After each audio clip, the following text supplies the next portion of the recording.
என்னைக்காவது யோசிச்சிருக்கீங்களா அந்த உலகத்துல எவ்வளவோ புத்திசாலிங்க இருக்காங்க, அவங்கள மாதிரி ஏன் நம்மளால யோசிக்க முடியல அப்படிங்கறத என்னைக்காவது யோசிச்சு பார்த்திருக்கீங்களா? அந்த மாதிரி யோசிக்கிற பவர் கிடைக்கிறதுக்கு ஒரு டேப்லெட் இருக்கு. அந்த டேப்லெட்டை போட்டா அவங்கள விட பல மடங்கு யோசிக்கக்கூடிய சக்தி உங்களுக்கு கிடைக்கும். அப்படின்னா நீங்க என்ன பண்ணுவீங்க? இந்த டேப்லெட்டை போடுறது மூலியமா உங்களால ஒரு புக்கை திருப்பினா அந்த புக்ல உள்ள எல்லாத்தையுமே படிக்க முடியும். ப்ரூஸ்லியோட சண்டை போடுற வீடியோவை பார்த்து உங்களால சண்டை போட முடியும். ஒரு லாங்குவேஜை கிட்டத்தட்ட 20 நிமிஷத்துல கத்துக்கிட்டு ஃப்ளூயண்டா பேச முடியும். இதெல்லாம் நடந்தா நீங்க என்ன பண்ணுவீங்க? இந்த படத்துல வர நம்ம ஹீரோ பிச்சைக்கார நிலைமையில இருந்து ஒரு வேர்ல்டுல டாப் மோஸ்ட் கம்பெனிக்கு சிஇஓ ஆகிற தகுதி வரைக்கும் போய் சிஇஓ ஆகுறான். அப்படி ஆனதுக்கு அப்புறம் அவன் என்னென்ன ப்ராப்ளத்தை ஃபேஸ் பண்றான்? இதுக்கு ஒரு நல்ல பழமொழி சொல்லுவாங்க, அளவுக்கு மீறினால் அமிர்தமும் நஞ்சு. அப்படிங்கிறது நம்ம படத்தோட ஹீரோவுக்கு தெரியல. அந்த டேப்லெட்டோட பவரை வச்சு தேவையில்லாத விஷயங்கள் எல்லாம் பண்ணி கடைசியில வகையா மாட்டிக்கிட்டு அதுல இருந்து தப்பிச்சானா இல்லையா அப்படிங்கிற கதையை சொல்லக்கூடிய கதை தான் இந்த லிமிட்லெஸ். நம்ம சேனலுக்கு புதியவர்களா இருந்தீங்கன்னா நம்ம சேனலை சப்ஸ்கிரைப் பண்ணிக்கோங்க. கூடவே அந்த பக்கத்துல இருக்க பெல் பட்டனை ஆன் பண்ணிக்கோங்க. அப்பதான் நாங்க அப்லோட் பண்ணக்கூடிய மூவி ஒவ்வொன்றும் உங்களுக்கு உடனுக்குடன் கிடைக்கும். இப்போ வாங்க படத்துக்குள்ள போலாம். படத்தோட ஸ்டார்டிங் சீன்ல நம்ம ஹீரோ ஒரு 100 மாடி கட்டடத்துக்கு மேல நின்று கீழே குதிக்கிறதுக்கு ரெடியா இருக்கான். பின்னாடியே அவனை கொல்றதுக்கு பல குரூப் வந்து துரத்திட்டு வராங்க. அப்ப நம்ம ஹீரோவோட மைண்ட் வாய்ஸ்ல இவங்க கிட்ட மாட்டி நம்ம சாவறதுக்கு என்னோட சாவை நானே தேடிக்கிறேன் அப்படின்னு ஓடிட்டு இருக்கு. அப்படியே அங்க சீன் கட் ஆகுது. இப்ப நம்ம படத்தோட ஹீரோவை ஒரு பிச்சைக்கார நிலைமையில காட்டுறாங்க. நம்ம படத்தோட ஹீரோ பாத்தீங்கன்னா ஒரு நல்ல எழுத்தாளர். ஆனா இவன்கிட்ட இருக்கக்கூடிய கெட்ட பழக்கமே மிகப்பெரிய சோம்பேறியவன். நல்லா குடிச்சிட்டு தின்னுட்டு தூங்குறது மட்டும் தான் வேலையா வச்சிருக்கான்.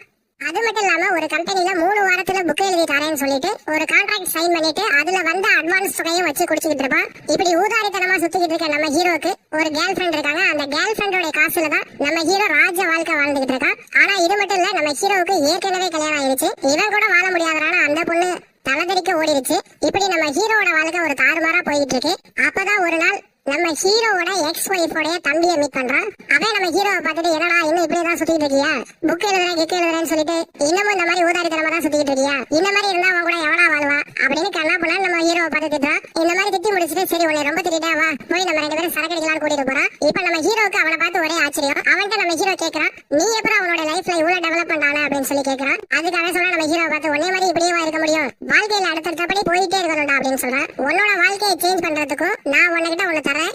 இதை சாப்பிட்டீங்கன்னா போதும், உன்னோட கிரியேட்டிவிட்டி வந்து ரொம்பவும் அதிகமாகும். நீ எழுதக்கூடிய புக்கை ஒரே நாள்ல முடிக்கலாம். அது மட்டும் இல்லாம உன்கிட்ட மறைஞ்சிருக்க பல திறமைகள் வந்து வெளியில வரும் அப்படின்னு சொல்லி ஒரு மாத்திரையை எடுத்து கொடுக்குறான். இதை பார்த்த ஹீரோ, டேய் உன்னைய பத்தி எனக்கு தெரியாதா? நீ போதை பொருளுக்கு அடிமையானவன், அந்த போதை மாத்திரை என்கிட்ட தரியாடா அப்படின்னு சொல்லி கேட்கறான். அது மட்டும் இல்லாம நான் அந்த போதைக்கு மட்டும்தான் இன்னும் அடிமையாகல, அதுதான் ஆக்கி விட்டுறாத அப்படிங்கறத சொல்றான். அப்ப அவன் என்ன சொல்றான்னா, இது போதை பொருள் எல்லாம் கிடையாது, கவர்மெண்டே அப்ரூவ் பண்ணக்கூடிய ஒரு பொருள். இந்த ஒரு மாத்திரையோட வேல்யூ எவ்வளவு தெரியுமா? 1 லட்சம் ரூபாய் அப்படின்னு சொல்றான். நம்ம ஹீரோ, என்னடா அது 1 லட்சமா, அப்படி என்னடா இருக்கு இதுல அப்படின்னு கேட்கும்போது அப்பதான் அவன் ஒரு விஷயத்தை எக்ஸ்பிளைன் பண்றான். நம்ம மனித மூளை பாத்தீங்கன்னா சாதாரணமா ஒரு 20% மட்டும் தான் யூஸ் பண்ணும், மீதி இருக்க 80% வேஸ்டா தான் இருக்கும். நம்ம மூளை மட்டும் ஒரு சில சமயம் 100% வேலை பார்த்தா எப்படி இருக்கும்ங்கிறத மட்டும் யோசிச்சு பாரு. அந்த 100% யோசிக்க வைக்கக்கூடிய மாத்திரை தான் இந்த மாத்திரை. இதை சாப்பிட்டா உன்னுடைய மூளையோட ஆக்டிவிட்டிஸ் வந்து ரொம்பவும் அதிகமா இருக்கும் அப்படிங்கறத சொல்றான். நம்ம ஹீரோ ஆரம்பத்துல தயங்குறான், இருந்தாலும் சரி ஓகே நான் அந்த மாத்திரையை வாங்கிக்கிறான். வீட்டுக்கு வந்த ஹீரோ என்னென்னவோ முயற்சி பண்ணிட்டான். சரி கடைசியா இதையும் முயற்சி பண்ணி பாத்துருவோம் அப்படின்னு சொல்லிட்டு அந்த மாத்திரையை போட்டுட்டு அவனுடைய ரூமுக்கு போறான். திடீர்னு பாத்தீங்கன்னா எல்லாமே அவனுக்கு பிரைட் ஆகுது. ஒரு மாதிரியான புது எனர்ஜெட்டிக்கான ஃபீல் வந்து அவனுக்கு கிடைக்குது. அங்க பார்த்தா அந்த ஹவுஸ் ஓனர் பொண்ணு வந்து கத்திக்கிட்டு இருக்கு. நம்ம ஹீரோவை தான் பார்த்து கிளவி ஊத்திக்கிட்டு இருக்கு. இப்ப நம்ம ஹீரோ அந்த பொண்ணை பார்த்து கடகட பேச ஆரம்பிக்கிறான். இதுக்கு முன்னாடி இந்த மாதிரி அந்த பொண்ணுகிட்ட அவன் பேசுனதே கிடையாது. அந்த பொண்ணோட பேக்ல இருக்கக்கூடிய ஒரு புக்கை பார்த்துட்டு, அதுவும் ஃபுல்லா பார்க்கல, ஜஸ்ட் கொஞ்சம் ஓரமா தான் பார்த்திருப்பான். அந்த புக்கை பத்தி எல்லாமே சொல்றான். எல்லாத்தையும் சொல்லி அவளை இம்ப்ரெஸ் பண்ணி அவளையுமே கரெக்ட் பண்ணிடுறான். இவனுக்கு எப்படா இம்புட்டு பவர் வந்துச்சு அப்படின்னு பார்த்தா, நம்ம ஹீரோ அவனோட கேர்ள் ஃபிரெண்டு இதே புக்கை தான் வச்சிருப்பான். இந்த புக்கை படிக்கும் போது நம்ம ஹீரோ அப்படி ஒரு பரட்டு இருப்பான். அந்த பரட்டு எல்லாமே வந்து மூளையில ரெஜிஸ்டர் ஆயிருக்கும். அதுதான் இப்ப வெளிப்படுது. உதாரணத்துக்கு அவன் வந்து சாதாரணமா திருப்பினதுலயே அந்த புக்ல இருக்கக்கூடிய எல்லா வேர்டுமே அவனுடைய மூளையில கேப்சர் ஆயிருக்கும். அதை வச்சு அந்த புக்ல இருக்கக்கூடிய எல்லாத்தையுமே சொல்லி அந்த பொண்ணையும் எப்படியோ ஒரு வழியா கரெக்ட் பண்ணிடுறான். அந்த பொண்ணு ரொம்ப ஹாப்பியா போயிடுறா. இப்ப நம்ம ஹீரோ ரூமுக்குள்ள வரா. ரூமுக்குள்ள வந்து பார்த்தா வீடே பாக்குறதுக்கு அவனுக்கு ரொம்பவும் கேவலமா இருக்கு. உடனே வீட்டை கிளீன் பண்ண ஆரம்பிக்கிறான். சும்மா ஒரு நிமிஷத்துக்குள்ள தூசியா கிடந்த வீட்டை அப்படியே கிளீனா மாத்திடுறான். அடுத்து புக் எழுதலான்னு உட்காரான். அந்த புக் எழுதுறதுக்கு 20 நிமிஷத்துலயே அந்த புக்கை ஃபுல்லாவே கம்ப்ளீட் பண்ணி முடியும். அந்த புக்கை நம்ம ஹீரோ கொண்டு போய் அந்த கான்ட்ராக்ட் பண்ண கம்பெனிட்ட கொடுக்குறான். இதை பார்த்துட்டு அவளுக்கு ஒரு ஆச்சரியம், நீ ஏடா எழுதுன அப்படின்னு சொல்லி கேட்கறான். இந்த புக்கை கொடுத்தது மட்டும் இல்லாம நம்ம ஹீரோ என்ன சொல்றானா, ஜஸ்ட் அதுல இருந்து ஒரு 2 பேஜ் மட்டும் படி, அதுக்கப்புறம் நீயே எனக்கு கால் பண்ணுவ அப்படின்னு சொல்லிட்டு அங்க இருந்து கிளம்புறான். அங்கிருந்து கிளம்பி வீட்டுக்கு வந்து பார்த்தா 20 மிஸ்டு கால் இருக்கும். அது மட்டும் இல்லாம வாய்ஸ் மெசேஜ் அனுப்பியிருப்பாங்க. அதுல நீ எப்படா இவ்வளவு சூப்பரா எழுதிருக்க, உடனே நான் உன்னை மீட் பண்ணணும், இந்த டீலை நம்ம சக்சஸ்ஃபுல்லா முடிக்கிறோம் அப்படின்னு சொல்லியிருப்பாங்க. இந்த சந்தோஷத்துல அவன் அப்படியே படுக்கிறான். திரும்ப நம்ம ஹீரோ காலையில எந்திரிக்கும் போது அவனுக்கு எல்லாமே போயிருச்சு. திரும்ப அசிஷுவல் அவன் பழைய நிலையில எப்படி இருந்தாலும் அதே மாதிரி மாறிட்டான். என்னன்னு பார்த்தோம்னா அந்த மருந்தோட பவர் வந்து போயிருச்சு. சரி நமக்கு அந்த மருந்து வேணும் அப்படிங்கிறதுக்காக அந்த மருந்து கிடைக்கக்கூடிய ஒரு அட்ரஸ் கொடுத்துருப்பான். சரி அந்த அட்ரஸ்க்கு போலாம் அப்படின்ட்டு அந்த அட்ரஸ்க்கு போறான். உள்ள போய் பார்த்தா அவன் மூஞ்சியெல்லாம் யாரோ உடச்சு வச்சிருப்பாங்க. டேய் என்னடா இப்படி ஆயிடுச்சு அப்படின்னு சொல்லி கேட்கறான். அதுக்கு அவன் சொல்றான், அதெல்லாம் உன்கிட்ட சொல்ல முடியாது, உனக்கு என்ன வேணும்னு சொல்லு அப்படின்னு சொல்லி கேட்கறான். நம்ம ஹீரோ ஸ்ட்ரைட்டா மேட்டர் கொண்டாடா, டேய் நீ கொடுத்த மாத்திரை சூப்பரா இருந்துச்சு, அந்த மாத்திரை எனக்கு திரும்ப வேணும் அப்படின்னு சொல்லி கேட்கறான். அதுக்கு இவன் என்ன சொல்றா, டேய் மாத்திரை எல்லாம் தர முடியாது, மாத்திரை இல்ல ஒண்ணும் இல்ல, எனக்கே அது இப்ப கிடைக்கல. உடனே ஹீரோ அந்த மாத்திரையோட பேர் என்ன அப்படின்னு கேட்க அவன் என்ன சொல்றானா NG48 அப்படிங்கறத அவன் சொல்றான். இதை கேட்டா மெடிசன் மாதிரி தெரியலையா அப்படின்னு சொல்ல அவன் உடனே சொல்றான், இது மெடிசன் எல்லாம் கிடையாது, இது வந்து போதை பொருள் தான், உனக்கிட்ட நான் வந்து சும்மா சொன்னேன் அப்படிங்கறத சொல்றான். இப்போ உனக்கு வேற வழி இல்ல ராஜா, நான் சொல்றதை நீ கேட்டீங்கன்னா உனக்கு மாத்திரை தரேன் அப்படிங்கறத சொல்றான். உடனே நம்ம ஹீரோ சரி ஓகே என்ன வேணாலும் சொல்லு நான் செய்யறேன் அப்படிங்கறத சொல்றான். இந்த மூஞ்சி வச்சுட்டு வேலை கீழே எல்லாம் போய் ஃபுட் எல்லாம் வாங்க முடியாது, நீ அதனால நீனே போய் வாங்கிட்டு வா அப்படிங்கறத சொல்றான். சரி நம்ம ஹீரோக்கு மாத்திரை வேணுமே, இதெல்லாம் பண்ணிதான் ஆகணும்ட்டு நம்ம ஹீரோ போய் எல்லாத்தையும் வாங்கிட்டு வரான். வந்து பார்த்தா அவன் செத்து போய் கிடக்குறான். இவனை யாரோ சுட்டிருக்காங்க. இவன் பயந்து போய் போலீஸுக்கு கால் பண்றான். போலீஸுக்கு கால் பண்ணிட்டு எதனால இவனுக்கு இப்படி ஆயிருக்கும் அப்படிங்கறத நம்ம ஹீரோ யோசிக்கிறான். இந்த மாத்திரை காரணமா தான் இவனுக்கு இப்படி ஆயிருக்கும் அப்படிங்கறத முடிவு பண்ணிட்டு அந்த மாத்திரையை வீடு ஃபுல்லா தேட ஆரம்பிக்கிறான். நம்ம ஹீரோ பரட்டி போட்டு எல்லாமே ஆல்ரெடி ஏற்கனவே பரட்டி போட்டு தான் இருக்கு, அதனால எல்லா இடத்துலயுமே தேடிட்டு இருக்கான். கடைசியில ஒரு வழியா கிச்சன்ல இருந்து அந்த மாத்திரையை கண்டுபிடிக்கிறான். அதுல அந்த மாத்திரை கொஞ்சம் புக்கு கொஞ்சம் பணம் எல்லாமே இருக்கும். அது எல்லாத்தையுமே எடுத்துக்கிறான். போலீஸ் சொன்னோடனே போலீஸ் ஸ்டேஷனுக்கு போறான் நம்ம ஹீரோ. அங்க இருக்க டிடெக்டிவ் பயங்கரமா கேள்வி கேட்கிறாரு. இது எல்லாத்தையும் எப்படி நம்ம ஹீரோ மலுப்பி அங்கிருந்து வெளியில வந்தாரான். வீட்டுக்கு வந்த ஹீரோ அந்த டேப்லெட்டை போடுறான். அந்த டேப்லெட்டை போட போட ஹீரோ வேற லெவலுக்கு யோசிக்க ஆரம்பிக்கிறான். ஸ்டைலிஷா மாறான்.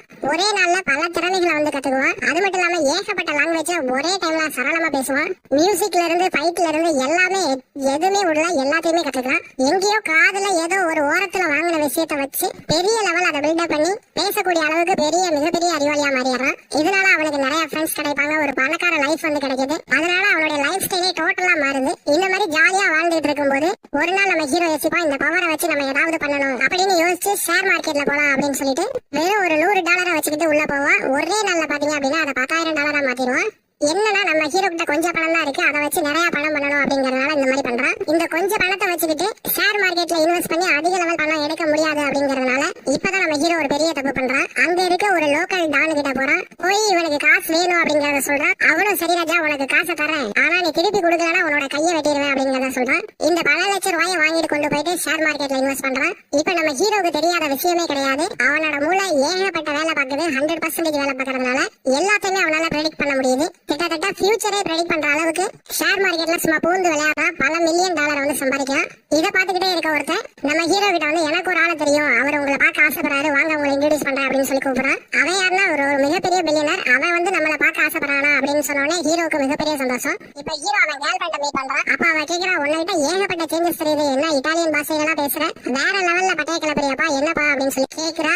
அதுக்கு நம்ம ஹீரோ என்ன சொல்றான், நான் இந்த மாதிரி தியானம் பண்றதுனாலதான் எனக்கு இந்த பவர் கிடைக்குது அப்படின்னு சொல்றான். எப்படியோ அவன் கேர்ள் ஃப்ரெண்டோட திரும்பவும் ஹாப்பி லைஃப்குள்ள போறான். இவங்க 2 பேருமே ஹாப்பியா இருக்காங்க. இப்ப அந்த மல்டி பில்லியனர் வந்து நம்ம ஹீரோவை மீட் பண்ண போறான் அப்படிங்கிறது நியூஸ் பேப்பர்ல வந்திருக்கு. இதை பார்த்த ஹீரோயினும் ஹாப்பியா இருக்கா, ஹீரோவும் ஹாப்பியா இருக்காங்க. அந்த டைம்ல தான் நம்ம ஹீரோ ஒண்ணு நோட் பண்றான். இவனை யாரோ ஃபாலோ பண்றது மாதிரி இருக்கு அப்படிங்கறத அந்த டைம்ல இருந்துதான் நோட் பண்றான். நைட் பெட்ரூம்ல இருந்து பாக்குறான். அப்பயும் இவனை யாரோ ஃபாலோ பண்ணிட்டு இருக்காங்க. அப்பதான் நம்ம ஹீரோக்கு ஏதோ ஒண்ணு ஸ்ட்ரைக் ஆகுது. என்ன ஆகுதுன்னா ஏதோ லைட்டா மயக்கம் வர்றது மாதிரி இருக்கு. அந்த டேப்லெட்டோட எஃபெக்ட் அப்படியே அந்த நாள் போகுது. அடுத்த நாள் அந்த மல்டி பில்லியனரை மீட் பண்றான். அவர்கிட்ட வேற லெவல்ல ஸ்பீச் கொடுக்குறான். இதை கேட்ட அவர் வந்து பயங்கரமா இம்ப்ரெஸ் ஆயிடுறாரு. இதனால அவர் ஆரம்பிக்க போற புது கம்பெனிக்கு CEO நீயா தான் இருக்கணும் அப்படிங்கிற பிளானை வந்து கொடுக்குறாரு. இதுக்கு எக்ஸலண்டா ஒரு பிளான் பண்ணி கொண்டு வந்து கூட நான் உன இந்த கம்பெனிக்கு CEOவா ஆக்குறேன் அப்படிங்கறத சொல்றாரு. இதை கேட்ட ஹீரோவுக்கு செம்ம ஹாப்பியா இருக்கு, லைஃப் செட்டில்டு அப்படிங்கறத முடிவு பண்றான். சரி கொஞ்ச தூரம் நடப்போம் அப்படின்ட்டு நடக்க ஆரம்பிக்கிறான். நடந்து போய்கிட்டு இருக்கும் போதே தான் அவனுக்கு வந்து ஸ்ட்ரைக் அவுட் ஆகுது. என்னன்னா கிட்டத்தட்ட கடந்த ஒரு 10 நிமிஷமா என்ன நடந்தது அப்படிங்கறது அவனுடைய மூளையிலே ஸ்டோர் ஆகல. என்ன நடக்குது என்ன ஆகுது அப்படின்னு யோசிக்கிறதுக்குள்ளே எங்கெங்கயோ போயிருப்பான். ஒரு தெளிவு வர்றதுக்குள்ள எங்கெங்கயோ போறான், என்னென்னவோ பண்றான். முழிச்சு பார்த்தா காலையில பெட்ல இருக்கான். எந்திரிச்ச உடனே இவனுக்கு ஒரு மாதிரி தலையெல்லாம் சுத்துது. சரி ஓகே அந்த டேப்லெட்டை போடலாம் அப்படின்ட்டு டேப்லெட் எடுக்கிறான். அப்பதான் அவனுக்கு ஒரு விஷயம் ஸ்ட்ரைக் ஆகுது. இந்த டேப்லெட் போடுறதுனாலதான் நமக்கு இந்த மாதிரி ஆகுது. அதனால அந்த டேப்லெட்டை போடாம அந்த டேப்லெட்டை மூடி வைக்கிறான். அதுல பார்த்தோம் அப்படின்னா ஒரே ஒரு டேப்லெட் தான் இருக்கு. அதை மூடி ஓரமா வச்சுட்டு இப்ப ஹீரோ கம்பெனிக்கு கிளம்பி போறான். கம்பெனிக்கு போனா அங்க போனா பயங்கர டயர்டா இருக்கான். ஒரு எனர்ஜெட்டிக்கே இல்ல. அவன் என்ன பேசணும்னு நினைச்சாலும் எல்லாமே தப்பு தப்பா தான் இருக்கு. இவனுக்கு சுத்தமா கான்பிடென்டே இல்லாம ஆயிடுச்சு. அந்த பில்லியனர்ட்டே பேசிக்கிட்டு இருக்கான். அப்பதான் டிவில நியூஸ் போகுது. அந்த நியூஸ்ல நம்ம ஹீரோ நைட்ல எங்கெங்கயோ சுத்தலாம் பாத்தீங்களா. அப்ப ஒரு பொண்ணு கூட வந்து ஒரு ஹோட்டலுக்கு போயிருப்பான். அந்த பொண்ணு வந்து இறந்துருப்பான். அதை தான் நியூஸ்ல வந்து காட்டிக்கிட்டு இருப்பாங்க. ஆனா நம்ம ஹீரோவுக்கு என்ன நடந்தது அப்படிங்கறது எதுவுமே ஞாபகத்துல இல்ல. இதை பார்த்த உடனே இன்னும் தலை சுத்தல் அதிகமாயிருச்சு. உடனே அங்கிருந்து எந்திரிச்சு வெளியே வரான். வெளியே வந்து வாமிட் பண்ணலான்னு வாமிட் எடுக்கிறான். இந்த மாத்திரையை எடுக்காதனால அவனுடைய உடம்பு ரொம்பவே பாதிக்கப்பட்டுருச்சு. பெரிய லெவல்ல ஒரு நோஞ்சா மாதிரி மாறிட்டான். அப்பதான் ஹீரோக்கு இன்னொரு விஷயம் ஸ்ட்ரைக் ஆகுது. இந்த மாத்திரை பணம் எல்லாம் எடுக்கும்போது கூடவே ஒரு நோட் புக் மாதிரி இருந்திருக்கும். அந்த நோட் புக் எடுக்கிறான். அந்த நோட் புக்ல நிறைய போன் நம்பர்ஸ் இருக்கு. அது எல்லாமே அந்த டேப்லெட்டை யூஸ் பண்ண கஸ்டமர்ஸ் நம்பர். உடனே ஒவ்வொருத்தருக்கா போன் பண்றான். போன் பண்ணா அவனுக்கு மிகப்பெரிய அதிர்ச்சியா இருக்கு. அந்த டேப்லெட்டை யூஸ் பண்ண எல்லாருமே இறந்து போயிருப்பாங்க. அப்படி இல்ல தப்பி தவிர உயிரோட இருந்தாங்கன்னா அவங்க கோமா ஸ்டேஜ்ல இருப்பாங்க. இதை கேட்டதுக்கு அப்புறம் ரொம்பவும் அதிர்ச்சி ஆகுது நம்ம ஹீரோக்கு. என்ன பண்றதுன்னே தெரியல. சரி ஓகே, இந்த லிஸ்ட்ல யாராவது உயிரோட இருக்காங்களா அப்படின்னு சொல்லிட்டு எல்லாத்துக்குமே ட்ரை பண்றான். கடைசியில ஒருத்தருக்கு போகுது. அது யாருன்னா நம்ம ஹீரோவை ஃபாலோ பண்ணிக்கிட்டு இருந்தா பாத்தீங்களா, அவன் தான் பக்கத்துல உட்காந்துருப்பான். அவனோட போனே அடிக்கும். இதை பார்த்த ஹீரோ என்னடா இவன் போன் அடிக்குதுன்ட்டு அங்கிருந்து தலை தெரிச்சு ஓட ஆரம்பிக்கிறான். அவனும் விடாம துரத்திட்டு வரான். எப்படியோ ஒரு வழியா அவன்கிட்ட இருந்து எஸ்கேப் ஆகி ஓடி தப்பிச்சு வந்துடுறான். ஆனா இந்த மாதிரி தப்பிச்சு வரும்போது நம்ம ஹீரோ ஷேர் மார்க்கெட்ல போறதுக்காக ஒரு பணம் வாங்கியிருந்தான் பாத்தீங்களா டான், அந்த டான்கிட்ட மாட்டிக்கிறான். ஏன்னா அந்த டான்கிட்ட வாங்கின காசை வந்து இவன் திரும்ப கொடுக்கல. அதனால அந்த டான் நம்ம ஹீரோவை போட்டு வெளுன்னு வெளுத்தெடுக்கிறான். அப்பதான் நம்ம ஹீரோவுக்கு ஒரு விஷயம் புரியுது. அந்த டேப்லெட் இல்லாம நம்மளால ஒண்ணும் பண்ண முடியாது அப்படிங்கறதுனால இந்த டேப்லெட் எடுத்து டேப்லெட்டை முழுங்கலாம் அப்படின்னு பாக்குறதுக்குள்ள அந்த டான் வந்து டேப்லெட்டை புடுங்கி அவன் போட்டுக்கிறான். போட்டுட்டு முதல்ல பணத்தை கொடுக்கலாம் அப்படின்னு சொல்லி கேட்கறான். நம்ம ஹீரோ கிட்ட ஏகப்பட்ட பணம் இருக்கு. ஆனா அவன்கிட்ட கொடுக்க மறந்துருப்பான். சரி ஓகே, பணம் எல்லாத்தையுமே கொடுத்து செட்டில்மெண்ட் பண்றான். சரி ஓகே, இவனோட பிரச்சனை எப்படியோ முடிஞ்சிச்சு. அடுத்த லிஸ்ட்ல யார் இருக்கா அப்படின்ட்டு பாக்குறான். பார்த்தா அதுல அவனோட ஒய்ஃபோட பேரே இருக்கு. சரி நம்ம ஒய்ஃபை போய் டைரக்டா மீட் பண்ணுவோம் அப்படின்ட்டு அங்கிருந்து கிளம்பி ஒய்ஃபை போய் மீட் பண்றான். அவள்கிட்ட கேட்கறான், என்னாச்சு உனக்கு, ஏன் அப்படி இருக்கா அப்படின்னு சொல்லி கேட்க அப்பதான் அவன் சொல்றான், என் தம்பி இந்த மாதிரி டேப்லெட் கொடுத்தான். அந்த டேப்லெட்டை போட்டோடனே தான் எனக்கு எல்லா எனர்ஜியும் கிடைச்சது. என்னோட லெவலே வேற மாதிரி மாறிச்சு. ஆனா அந்த டேப்லெட் எல்லாம் தீர்ந்ததுக்கு அப்புறம் என்னையால ஒண்ணுமே பண்ண முடியல. நான் இந்த மாதிரி நிலைமைக்கு மாறிட்டேன் அப்படிங்கறத சொல்றான். இதனால நான் இன்னும் ஹாஸ்பிட்டல்ல தான் இருக்கேன். என் தம்பி ஏதாவது உனக்கு டேப்லெட் கொடுத்தா அந்த டேப்லெட்டை போட்டுறாத அப்படின்னு சொல்லி ஹீரோவுக்கு அட்வைஸ் பண்ணிட்டு இருக்கா. இது எல்லாத்தையும் சொல்லிட்டு அவ அப்படியே அங்கிருந்து கிளம்புறா. இப்பதான் நம்ம ஹீரோக்கு இன்னொரு விஷயம் ஸ்ட்ரைக் அவுட் ஆகுது. இந்த டேப்லெட்டை நிறுத்திட்டோம் அப்படின்னா அவங்களுடைய உடல்நிலை ரொம்பவும் மோசமாயிரும். இறக்கிறதுக்கும் வாய்ப்பு இருக்கு. அந்த டேப்லெட்டை போட்டுக்கிட்டே இருந்தா மட்டும்தான் உயிர் வாழ முடியும் அப்படிங்கறத வந்து தெரியுது. இதை தெரிஞ்சு நம்ம ஹீரோவுக்கு ஒண்ணுமே முடியல. அப்படியே தலை சுத்துது, ஒரு மாதிரி மயக்கமா வருது. அங்கிருந்து புறப்பட்ட ஹீரோ அவனுடைய கேர்ள் ஃபிரெண்டை போய் மீட் பண்றான். அவள்கிட்ட என்ன சொல்றானா, நான் உனக்கு ஒரு கிஃப்ட் கொடுத்தேன். அந்த கிஃப்ட்ல எனக்கு தேவைப்படணுங்கிற மாத்திரையை கொஞ்சம் ஒழிச்சு வச்சிருந்தேன். அந்த கிஃப்ட்டை வந்து கொடு அப்படின்னு சொல்லி கேட்கறான். அவன் என்ன சொல்றான்னா, இது எல்லாத்தையும் நான் வீட்டுல வச்சிருக்கேன், இதை போய் எடுத்துட்டு வரணுமே அப்படின்னு சொல்லி கேட்க சரி ஓகே நீ போய் எடுத்துட்டு வா அப்படின்னு சொல்லி கேர்ள் ஃபிரெண்ட் அனுப்பி வைக்கிறான். இவனும் போய் ஒரு வழியா வீட்டுல இருந்து எடுத்துட்டு வரும்போது அந்த டானு கிட்ட மாட்டிக்கிறான். அங்கிருந்து தப்பிச்சு ஓடுற நம்ம ஹீரோயின் ஹீரோக்கு கால் பண்றான். இந்த மாதிரி ஒரு சைக்கோ மாதிரி ஒருத்தனை துரத்திட்டு வரான், என்ன பண்றதுன்னே தெரியல அப்படின்னு சொல்லி கேட்க அப்ப நம்ம ஹீரோ என்ன சொல்றானா, அந்த டேப்லெட்ல இருந்து ஒரே ஒரு டேப்லெட் எடுத்து போடு, உன் மைண்ட் அப்படியே கிளியர் ஆகும். அந்த சிச்சுவேஷனை நீ எப்படி ஹேண்டில் பண்றது அப்படிங்கிறது எல்லாமே உனக்கு கிளியரா தெரியும் அப்படிங்கறத சொல்றான். வேற வழி இல்லாம அவளும் அந்த மாத்திரையை முழுங்குன உடனே பிரில்லியண்டான எக்ஸலண்ட் ஐடியா வருது. அதை வச்சு அங்கிருந்து தப்பிச்சு நம்ம ஹீரோ கிட்ட வரா. வீட்டுக்கு வந்தவன் நம்ம ஹீரோவை கழுவி ஊத்துறா. உன்னுடைய வளர்ச்சிக்கு இது ஒண்ணுதான் காரணமா, மெடிடேஷன் பண்ற அது பண்ற இது பண்றேன்னு கதையை ஊட்டியடா அப்படின்னு சொல்லி கழுவி ஊத்துறா. இது வந்து ரொம்ப பெரிய தப்பு, இது எங்க போய் முடிய போகுதுன்னு தெரியல அப்படின்னு சொல்லி வருத்தப்படுறா. அதுக்கு நம்ம ஹீரோ என்ன சொல்றா, நீ எதுக்கும் கவலைப்படாத, இது ரொம்ப சீக்கிரமா முடிச்சிடலாம். நான் ஒரு சிஇஓ ஆக போறேன், பெரிய லெவலுக்கு போக போறேன். சிஇஓ ஆனதுக்கு அப்புறம் நான் இந்த மாத்திரையை வந்து நிறுத்திடுவேன் அப்படின்னு என்னென்னவோ சொல்லி சமாளிக்கிறான். ஆனா அவன் அதை எதையுமே காதுல வாங்காம அங்கிருந்து கோச்சிட்டு போயிடுறான். சரி அவ போறாளே அந்த விண்டோ வழியா பாத்துக்கிட்டு இருக்கான் நம்ம ஹீரோ. அப்ப அந்த டான் வந்து திரும்பவும் அங்க நிக்கிறான். சரின்ட்டு அவனை பாக்கலாம் அப்படின்னு சொல்லிட்டு கீழே வரான். நீரடா இங்கே பண்ற, உனக்கு காசு எல்லாமே செட்டில்மெண்ட் பண்ணிக்கிறேன் அப்படின்னு சொல்லி கேட்க அவன் என்ன சொல்றானா, நீ கொடுத்த மாத்திரை ரொம்ப சூப்பரா இருந்துச்சு, அந்த மாத்திரை எனக்கு வேணும், கொடுக்கலன்னா உன்னை எங்கேயே போட்டு தள்ளிடுவேன் அப்படின்னு சொல்லி கண்ணை வச்சு மிரட்டுறான். இப்ப நம்ம ஹீரோக்கு வேற வழியே இல்லாம அந்த டேப்லெட்ல இருந்து கொஞ்சம் மாத்திரை எடுத்து கொடுக்குறான். கொடுத்துட்டு இப்போதைக்கு இருக்கிற பிரச்சனையில இருந்து தப்பிப்போம் அப்படின்னு சொல்லி எடுத்து அவனுக்கு கொஞ்சம் மாத்திரையை கொடுத்து அனுப்பி வைக்கிறான்.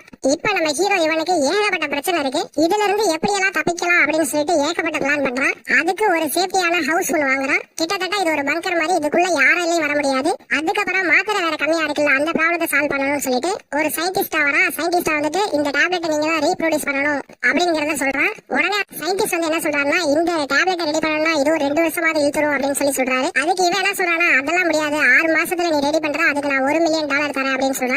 இந்த ஆஃபருக்கு சயின்டிஸ்டும் ஓகே சொல்லிடுறாரு. இப்ப மாத்திரை பிரச்சனை தீர்ந்துச்சு.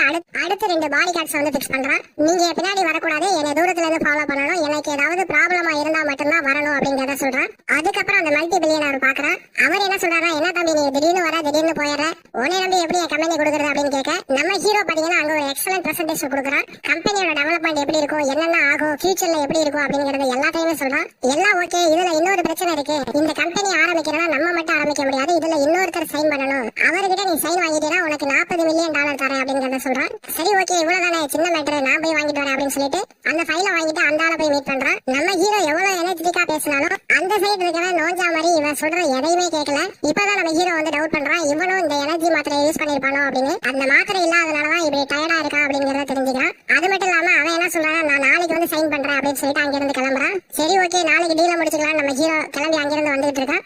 வந்துட்டு இருக்கும்போது பார்த்தா இந்த டான் மிகப்பெரிய டானா மாறிட்டான். அவனை பார்த்தா இப்ப வேற லெவல்ல இருக்கான். கோட் சூட் எல்லாம் போட்டுட்டு வேற லெவல் ஸ்மார்ட்டாவும் இருப்பான். நம்ம ஹீரோவை பார்த்து எனக்கு வந்து 20 டேப்லெட் வேணும் அடுத்த வாரம் இதே இடத்துல அப்படின்னு சொல்ல, நம்ம ஹீரோ எனக்கு டேப்லெட்டே இல்ல அப்படின்னு சொல்ல, நான் உனக்கிட்ட கேட்கல, நீ கொடுக்கல அப்படின்னா நான் உன்னை கொண்டுறேன் அப்படிங்கறத சொல்றான். அப்பதான் நம்ம ஹீரோ நீயும் ஸ்மார்ட் ஆயிட்டியா, சரி உனக்கிட்ட உசாரா இருக்கணும், ஓகே அப்படிங்கறத சொல்லிட்டு அங்கிருந்து கிளம்புறான். அடுத்த நாள் அந்த சைன் பண்றவரை மீட் பண்ணலாம் அப்படின்ட்டு அங்க போறாங்க. அங்க அந்த சைன் பண்றவரை பார்த்தா வரவே இல்ல. ஏன் வரல அப்படின்னு பார்த்தா கொஞ்ச நேரத்துல அவங்க ஒய்ஃப் வராங்க. ஒய்ஃப் வந்து நேத்து நைட் அவர் கோமா ஸ்டேஜுக்கு போயிட்டாரு. அதனால அவர் முழிச்சதுக்கு அப்புறம் தான் இந்த கான்ட்ராக்ட் வந்து சைன் பண்ண முடியும் அப்படிங்கறத சொல்லிடுறாங்க. சரி ஓகே, என்னடா இப்படி ஆயிடுச்சுன்னு சொல்லிட்டு கீழே வரான் நம்ம ஹீரோ. அப்ப அந்த லேடி வந்து ஒரு கார்ல ஏறுறாங்க. அந்த லேடி கார்ல ஏறும்போது அந்த காரை ஓட்டக்கூடிய டிரைவர் தான் நம்ம ஹீரோவை ஃபாலோ பண்ணக்கூடிய ஒருத்தன். இதை பார்த்ததுக்கு அப்புறம் தான் நம்ம ஹீரோவுக்கே புரியுது, அந்த ஓனரும் அந்த MG48 டேப்லெட்டை யூஸ் பண்ணிருக்கான். அந்த டேப்லெட் தீர்ந்து போகவும் தான் கோமா ஸ்டேஜுக்கு போயிருக்கான். இந்த டேப்லெட்டை கேட்டுதான் இந்த டிரைவர் நம்மள ஃபாலோ பண்ணிருக்கான் அப்படிங்கிற எல்லாத்தையுமே தெரிஞ்சுக்கிறான். இந்த டைம்ல நம்ம ஹீரோ போலீஸ் ஸ்டேஷன்ல பார்த்த ஃபர்ஸ்ட் டிடெக்டிவ் ஹீரோவை மீட் பண்றாரு.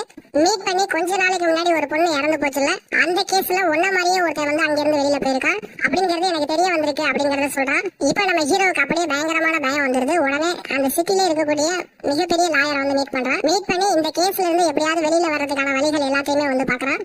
அந்த ஆள் சைன் பண்ணாதனால இந்த மல்டி மில்லியனருக்கும் ஏகப்பட்ட பிரச்சனை வந்துருச்சு. அதனால அவர் இந்த கம்பெனி ஆரம்பிக்கிறது ரொம்ப கஷ்டம் அப்படிங்கறத சொல்றாரு. இப்ப நம்ம ஹீரோவுக்கு ஏகப்பட்ட பிரச்சனை, கம்பெனிக்கு CEO ஆக முடியல. அந்த சைக்கோ டான் வேற இவனை சுத்தி வந்துகிட்டே இருக்கான். ஹீரோயின் வேற இவனை விட்டுட்டு போயிட்டா.